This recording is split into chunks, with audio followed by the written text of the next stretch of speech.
Iran ने US की दो नाजुक नसें दबा रखी हैं, जिसकी वजह से अमेरिका फड़फड़ा तो रहा है लेकिन कुछ कर नहीं पा रहा है। ट्रंप के घमंड को स्लो डेथ का इंजेक्शन दिया जा रहा है ईरान की तरफ से। क्या है हॉर्मुज का वो सीक्रेट? दुनिया को ये लग रहा है कि स्ट्रेट ऑफ हॉर्मुज की जंग सिर्फ पेट्रोल डीजल के लिए है, लेकिन असल कहानी अमेरिका के हाईटेक वजूद से जुड़ी हुई है।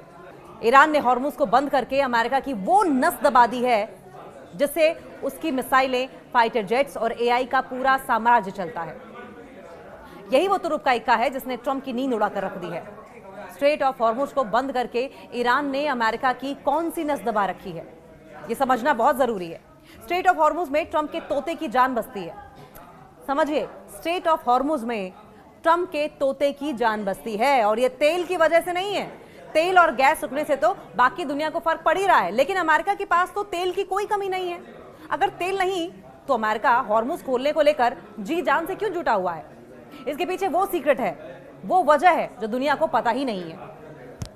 क्या है ईरान का वो खजाना जिससे चलती है यूएस की लाइफलाइन? ये खजाना क्या है उसे समझने के लिए बहुत कुछ समझने की जरूरत है। पहले तो समझिए कि अमेरिका की मिसाइलें, अमेरिका के फाइटर जेट्स, अमेरिका की सैटेलाइट्स, अमेरिका के एआई यानी कि आर्टिफिशियल इंटेलिजेंस के सिस्टम चलाने वाले सारे डेटा सेंटर, अमेरिका के कंप्यूटर्स को चलाने वाले क्लाउड कंप्यूटिंग सिस्टम, आपके सारे फोन्स, आपके सारे लैपटॉप, ये सब रुक सकते हैं।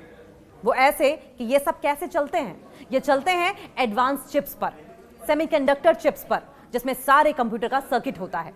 एडवांस चिप वो होती है जिनसे ये सारे आधुनिक सिस्टम चलते हैं, मिसाइलों के कंप्यूटर से लेकर फाइटर प्लेन के सिस्टम से लेकर एआई चलाने वाले डेटा सेंटर्स तक। ये एडवांस चिप कहां बनती है? दुनिया की लगभग सारी एडवांस चिप यानी कि पूरी दुनिया की 90% से ज्यादा एडवांस चिप बनती है ताइवान में। एडवांस चिप बनना अगर बंद हो जाए तो ये सब कुछ रुक जाएगा। टेक कंपनियों की तो जान आफत में आ जाएगी। अमेरिका की सारी हाईटेक सेना के सिस्टम और हथियारों पर भी संकट खड़ा हो सकता है। ताइवान में टीएसएमसी है, ताइवान सेमीकंडक्टर मैन्युफैक्चरिंग कंपनी है, जो दुनिया की 90% से ज्यादा सबसे एडवांस चिप बनाती है। अमेरिका खुद इतनी एडवांस चिप नहीं बना पाता।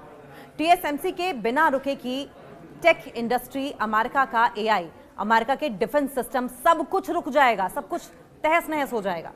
अब सवाल ये कि हॉर्मुज से सेमीकंडक्टर चिप्स का क्या लेना देना है? अब सवाल यह है कि इससे स्ट्रेट ऑफ हॉर्मुज का क्या लेना देना? हॉर्मुज बंद होने से ताइवान का क्या मतलब है?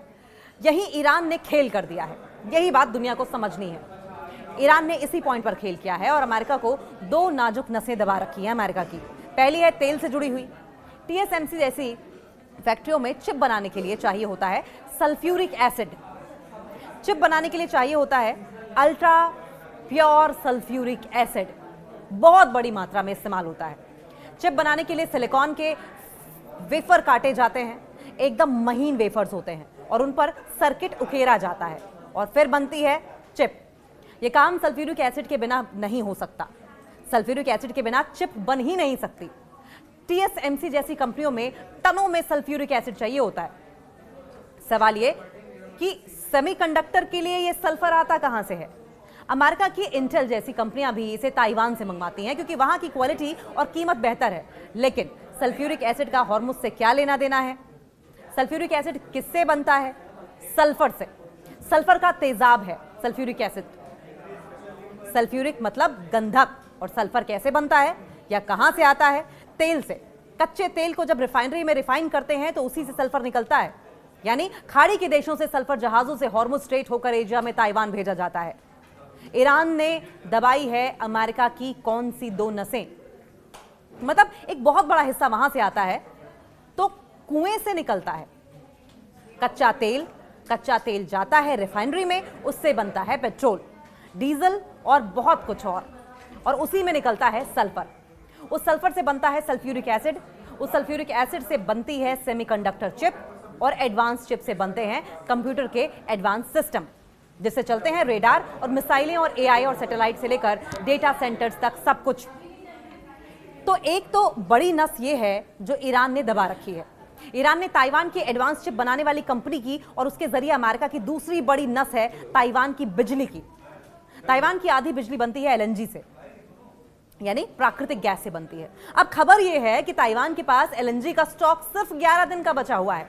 मतलब अगर सप्लाई रुक गई तो 10 से 12 दिन में ताइवान में बिजली की कमी शुरू हो जाएगी।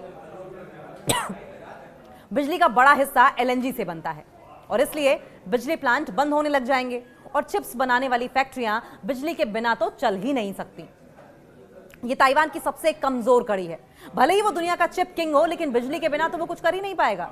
वो कुछ नहीं तो अमेरिका भी कुछ नहीं। ताइवान के एलएनजी पर हॉर्मुज की वजह से भारी संकट मंडरा रहा है। ताइवान की आधी बिजली बनती है एलएनजी से, जिससे कि वो लेता है कहां से लेता है? वो कतर से लेता है और उसके पास सिर्फ 8 से 11 दिन का स्टॉक बचा हुआ है और इसलिए जल्दी ही बिजली संकट शुरू होने की आशंका बनी हुई है। ऑस्ट्रेलिया और अमेरिका से एलएनजी आ सकती है, लेकिन उतनी मात्रा में आना मुश्किल है। अगर ताइवान में बिजली संकट से और सल्फ्यूरिक एसिड न होने से एडवांस चिप बनाने वाली फैक्ट्रियां बंद हुई तो दुनिया भर में चिप की कमी तो हो ही जाएगी। अमेरिका की अर्थव्यवस्था को अरबों खरबों का नुकसान भी झेलना पड़ सकता है।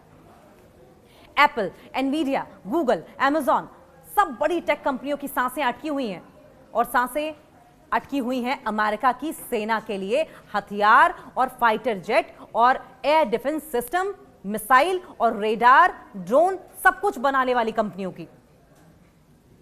ईरान ने अमेरिका की गर्दन एक तरीके से पकड़ रखी है। अमेरिका के तोते की जान अटकी है हॉर्मुज में। सिर्फ ईरान ही फंसा हुआ नहीं है, अमेरिका का भी टेटुआ पकड़ रखा है ईरान ने।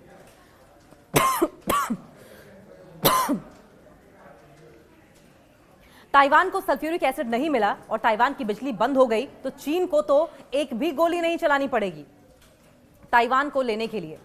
आसानी से ताइवान चीन के हाथ चला जाएगा। यानी दुनिया के लिए भले ही सिर तेल खेल हो, अमेरिका का तो बहुत कुछ फंसा हुआ है, बहुत कुछ स्टेक पर है अमेरिका का स्टेट ऑफ हॉर्मुज में। सारे पत्ते भले ही उसके हाथ में दिख रहे हों, लेकिन ये वाला तुरुप का इक्का ईरान के ही हाथ में है।